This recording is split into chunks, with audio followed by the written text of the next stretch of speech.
بسم الله الرحمن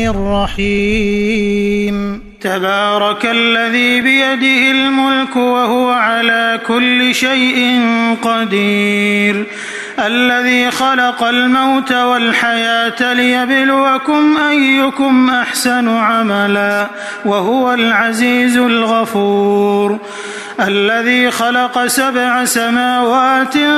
طباقا ما ترى في خلق الرحمن من تفاوت فارجع البصر هل ترى من فطور ثم ارجع البصر كرتين ينقلب إليك البصر خاسئا وهو حسير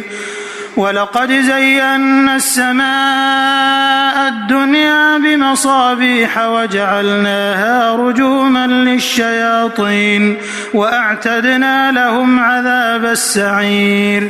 وللذين كفروا بربهم عذاب جهنم وبئس المصير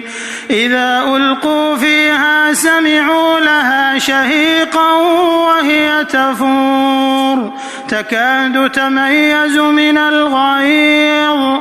كلما ألقي فيها فوج سألهم خزنتها ألم يأتكم نذير قالوا بلى قد جاءنا نذير فكذبنا وقلنا ما نزل الله من شيء إن أنتم إلا في ضلال كبير وقالوا لو كنا نسمع أو نعقل ما كنا في أصحاب السعير فاعترفوا بذنبهم فسحقا لأصحاب السعير إن الذين يخشون ربهم بالغيب لهم مغفرة وأجر كبير وأسروا قولكم أو اجهروا به إنه عليم بذات الصدور ألا يعلم من خلق وهو اللطيف الخبير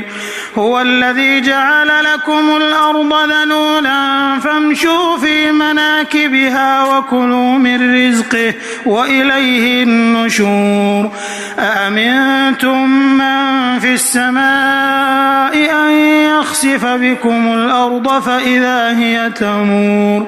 أم أمنتم من في السماء أن يرسل عليكم حاصبا فستعلمون كيف نذير ولقد كذب الذين من قبلهم فكيف كان نكير أولم يروا إلى الطير فوقهم صافات ويقبضن ما يمسكهن إلا الرحمن إنه بكل شيء بصير أمن هذا الذي هو جند لكم ينصركم من دون الرحمن إن الكافرون إلا في غرور أمن هذا الذي يرزقكم إن أمسك رزقه بل لجوا في عتو ونفور أفمن يمشي مكبا على وجهه أهدى أمن يمشي سويا على صراط مستقيم قل هو الذي أنشأكم وجعل لكم السمع والأبصار والأفئدة قليلا ما تشكرون قل هو الذي ذرأكم في الأرض وإليه تحشرون ويقولون متى هذا الوعد إن كنتم صادقين قل إنما العلم عند الله وإنما أنا نذير مبين فلما رأوه زلفة سيئت وجوه الذين كفروا وقيل هذا الذي كنتم به تدعون قل أرأيتم إن أهلكني الله ومن معي أو رحمنا فمن يجير الكافرين من عذاب أليم قل هو الرحمن آمنا به وعليه توكلنا فستعلمون من هو في ضلال مبين قل أرأيتم إن أصبح ماؤكم غورا فمن يأتيكم بماء